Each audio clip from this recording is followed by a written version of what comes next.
ഇത് ഞങ്ങളുടെ ആദ്യത്തെ യൂട്യൂബ് വീഡിയോ ആണ്, ഓൺ വോയിസ് വീഡിയോ. ഇത് ഞാനും ജിബുവും കൂടെ ഒരുമിച്ച് ഈജിപ്തിൽ പോയ ഒരു ഫുൾ ട്രിപ്പിൻ്റെ ഡീറ്റെയിൽസ് പറഞ്ഞുകൊണ്ടുള്ള വീഡിയോ ആണ്. ഞങ്ങൾ കറൻറ്റ് യു കെയിലാണുള്ളത്. യു കെയിൽ നിന്ന് ഞാൻ ഈജിപ്തിലോട്ട് പോകാൻ നോക്കിയപ്പോൾ ഞങ്ങൾക്ക് on arrival visa British passport ഉള്ളവർക്ക് മാത്രമേ ഉണ്ടാകൂ എന്നറിഞ്ഞു.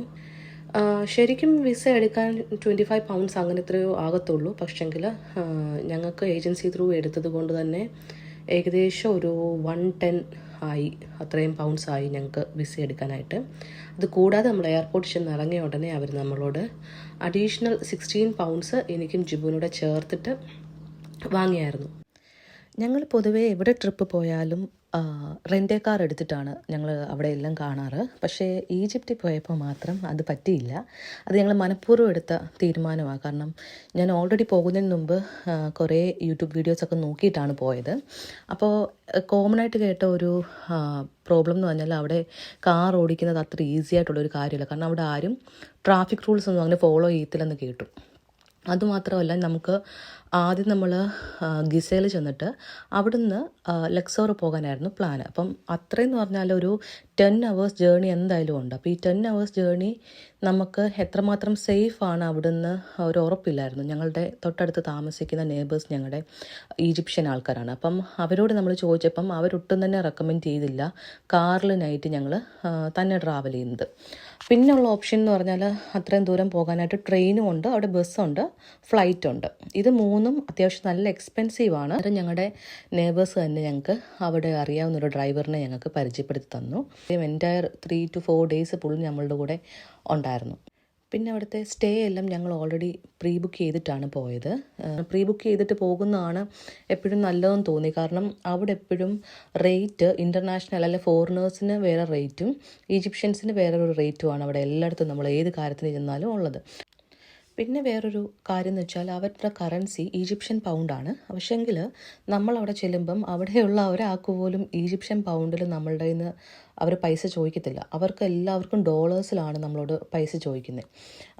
ഞങ്ങൾക്ക് പറ്റിയെന്ന് വെച്ചാൽ നമ്മളിവിടെ എയർപോർട്ട് വെച്ചിട്ട് പൈസ കൺവേർട്ട് ചെയ്ത് ഈജിപ്ഷ്യൻ പൗണ്ടാക്കിക്കൊണ്ട് പോകാമെന്ന് വിചാരിച്ചു. പക്ഷേങ്കിൽ അങ്ങനെ നോക്കിയപ്പോൾ പോലും ഒരു 1 poundന് 60 ഈജിപ്ഷ്യൻ പൗണ്ട് നമുക്ക് കൺവേർട്ട് ചെയ്ത് കിട്ടേണ്ടതാണ്. പക്ഷേങ്കിൽ അവർ പറയുന്ന റേറ്റ് എന്ന് പറഞ്ഞാൽ 1 poundന് അവർ 30 ഒക്കെ നമുക്ക് തരത്തുള്ളൂ. ഭയങ്കര നഷ്ടമാണ്. അതുകൊണ്ട് ഞങ്ങൾ പൗണ്ട് തന്നെയാണ് കൊണ്ടുപോയത്. ഞങ്ങൾ കറൻസി എക്സ്ചേഞ്ച് ചെയ്ത് കൊണ്ടുപോയില്ലായിരുന്നു. പക്ഷേങ്കിൽ സത്യത്തിൽ അത് നല്ലൊരു ഐഡിയ അല്ലായിരുന്നു. കാരണം അവിടെ കാർഡ് അങ്ങനെ എടുക്കുന്നിടം വളരെ കുറവാണ്. പിന്നെ അത്യാവശ്യം വലിയ വലിയ ഷോപ്സിലൊക്കെ അവർ കാർഡ്സ് എടുക്കും. അല്ലാതെ ഉള്ള ചെറിയ ചെറിയ സ്ഥലത്തൊന്നും അവർ കാർഡ് അങ്ങനെ അധികം എടുക്കത്തില്ല. അപ്പോൾ അതുകൊണ്ട് പോകാൻ ആഗ്രഹിക്കുന്നവരൊക്കെ ഡോളേഴ്സായിട്ട് പോകുന്നതായിരിക്കും നല്ലത്.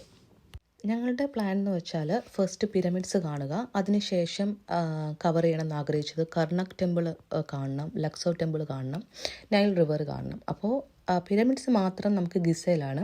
അതിനുശേഷം ഈ നൈൽ റിവർ, കർണക് ടെമ്പിൾ, ലക്സോറൊക്കെ അത് എന്തായാലും ഒരു വേറൊരു ലൊക്കേഷനിലൂടെ നമ്മൾ മൂവ് ചെയ്ത് പോകണം. അപ്പോൾ അങ്ങനെയായിരുന്നു നമ്മൾ പ്ലാൻ ചെയ്ത്. പിന്നെ 4 days ആയിരുന്നു മൊത്തം ട്രിപ്പ് പ്ലാനിലുണ്ടായിരുന്നത്. അപ്പോൾ നമുക്ക് ഏകദേശം കവർ ചെയ്യാൻ പറ്റും. നമ്മൾ കാറിൽ തന്നെയാണ് പോയതും. നമുക്ക് ഒരു ഈജിപ്ഷ്യൻ ആൾ തന്നെ നമുക്ക് വണ്ടി ഓടിക്കാനുണ്ടായിരുന്നത് കൊണ്ട് അത്യാവശ്യം കുഴപ്പമില്ലായിരുന്നു. നമുക്ക് യാത്രയൊന്നും കുഴപ്പമില്ലായിരുന്നു. പിന്നെ നമ്മൾ ട്രാവൽ ചെയ്ത് പോകുന്ന സമയത്ത്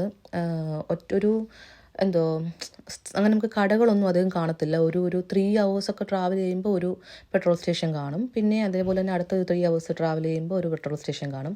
അങ്ങനെ മാത്രമേ ഉള്ളൂ. അപ്പം ഫുഡൊക്കെ നമ്മൾ നേരത്തെ ഒന്നെങ്കിൽ നമ്മുടെ കയ്യിൽ കരുതിയിട്ട് പോകുന്നതായിരിക്കും നല്ലത്. പിന്നെ ഞങ്ങൾ നൈറ്റാണ് ട്രാവൽ ചെയ്തത്. അതാകുമ്പോൾ നമുക്ക് വണ്ടിയിൽ ഉറങ്ങാമല്ലോ. അപ്പോൾ ആ ഒരു രീതിയിൽ നമ്മൾ ഈ 10 hours ജേർണി നമ്മൾ നൈറ്റാണ് അങ്ങോട്ടും ഇങ്ങോട്ടും. കാരണം നമുക്ക് തിരിച്ച് ഫ്ലൈറ്റ് കയറി വീണ്ടും ഗിസ സൈഡിൽ തന്നെ വരണമായിരുന്നു. അപ്പോൾ അതുകൊണ്ട് നമ്മൾ അങ്ങനെ നൈറ്റായിരുന്നു മൊത്തം.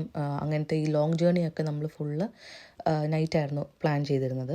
ഫുഡിൻ്റെ കാര്യം പറയുവാണെങ്കിൽ നമ്മൾ ഒരുപാട് എക്സ്പെക്റ്റേഷനോട് കൂടിയാണ് അങ്ങോട്ട് പോയത്. കുറേ അറബിക് ഡിഷൊക്കെ കഴിക്കാം എന്നൊക്കെ വിചാരിച്ചിട്ട്. പക്ഷേങ്കിൽ പ്ലാൻ ചെയ്തോലൊന്നും തന്നെ നടന്നില്ല.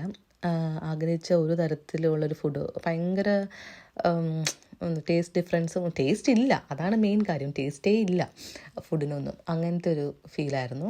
പിന്നെ ലാസ്റ്റ് ഡേ ഞങ്ങൾ മാൾ ഓഫ് ഈജിപ്റ്റ് പോയായിരുന്നു. അപ്പോൾ അവിടുന്ന് ഫ്രൈഡേയ്സ് എന്ന് പറഞ്ഞിട്ടൊരു റെസ്റ്റോറൻറ്റിൽ നിന്ന് കഴിച്ചു, അടിപൊളിയായിരുന്നു. അത് മാത്രമുള്ള ആ ഒരു എൻ്റയർ ട്രിപ്പിൽ നല്ലൊരു ഫുഡ് കഴിച്ചെന്ന് പറയാൻ ആ ഒരെണ്ണം മാത്രമേ ഉള്ളായിരുന്നു.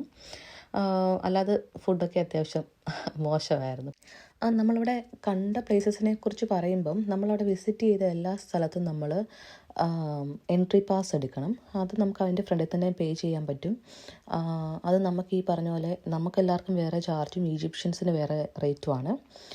എനിക്ക് അത്ര റേറ്റൊന്നും ഓർമ്മയില്ല, എന്നാലും എനിക്ക് തോന്നുന്നു 1200 ഈജിപ്ഷ്യൻ പൗണ്ട് ആണ് 2 പേർക്കും കൂടെ വന്നതെന്നാണ് എൻ്റെ ഒരു ഓർമ്മ. ഓരോ സ്ഥലത്തും 1000, 1200 ആ റേഞ്ച് 2 പേർക്കും കൂടെ വരുന്നുണ്ടായിരുന്നു.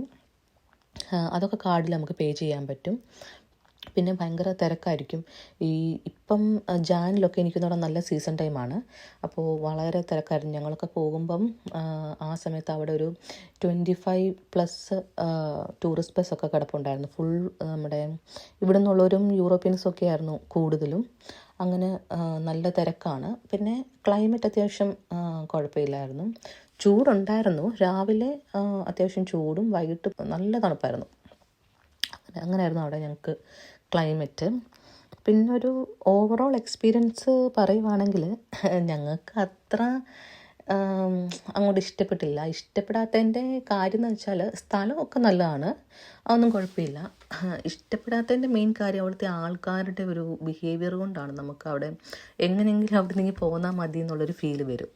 അതെന്ന് വെച്ചാൽ അവർ അങ്ങ് നമ്മൾ കാറിൻ്റെ പുറത്തോട്ട് ഇറങ്ങി അപ്പം തന്നെ അവിടുത്തെ ആൾക്കാർ നമ്മുടെ ചുറ്റും അങ്ങ് വന്ന് നമ്മളെ കവർ ചെയ്യും.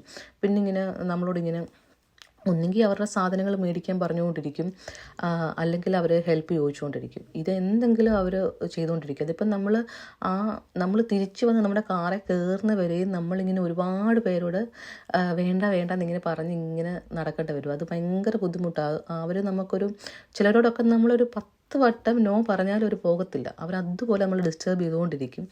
അതാണ് അവിടുത്തെ അത് മാത്രമേ ഉള്ളൂ സത്യം പറഞ്ഞാൽ ഒരു ഭയങ്കര ഒരു ബുദ്ധിമുട്ടായിട്ട് തോന്നിയത്. ഒരു തരത്തിൽ നമുക്കവിടെ നിൽക്കാനൊക്കത്തില്ല. അതുപോലെ അവർ നമ്മളെ അങ്ങ് ഇറിറ്റേറ്റ് ചെയ്യും. അല്ലാതെ സ്ഥലമൊക്കെ അടിപൊളിയാണ്, കാണാനൊക്കെ രസമാണ്, ക്ലൈമറ്റും സൂപ്പറായിരുന്നു. ഈ ഒരു പ്രശ്നം മാത്രം ഞങ്ങൾക്ക് ഒരു തരത്തിലും അഡ്ജസ്റ്റ് ചെയ്യാൻ വയ്യായിരുന്നു. ഇത്രയൊക്കെ ഉള്ളൂ മൊത്തം ഒരു എക്സ്പീരിയൻസ് പറയാൻ. ഓവറോൾ കുഴപ്പമില്ലായിരുന്നെന്ന് പറയാം. അപ്പോൾ താങ്ക്സ് ഫോർ വാച്ചിങ്. നെക്സ്റ്റ് വീഡിയോയിൽ കാണാം. ഡിസ്ക്രിപ്ഷൻ ബോക്സിൽ ഇൻസ്റ്റ ID കൊടുത്തിട്ടുണ്ട്. പിന്നെ യൂട്യൂബ് ചാനലും സബ്സ്ക്രൈബ് ചെയ്യുക. ബൈ.